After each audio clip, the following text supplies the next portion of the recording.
হে মাওলা, কোরআনুল করিমকে আপনি আমার হৃদয়ের বসন্ত বানিয়ে দেন। ওয়া নূরা সাদরি, আমার বুকের আলো বানিয়ে দেন। ওয়া জালাআ হুজনি, আমার সমস্ত দুঃখ বেদনা পেরেশানি দূরকারী আল্লাহর কোরআনকে বানিয়ে দেন।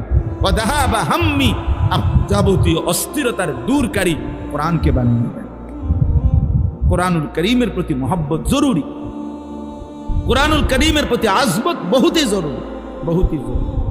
এই জন্য আজকে আপনাদের কাছে এক বয়ানে, এক ওয়াজে বসে পুরা ইসলাম বলা সম্ভব না। নবী সাল্লাল্লাহু আলাইহি ওয়াসাল্লামের 23 বছরের সব বলে দেওয়া একদিনে সম্ভব? কথা বলেন না।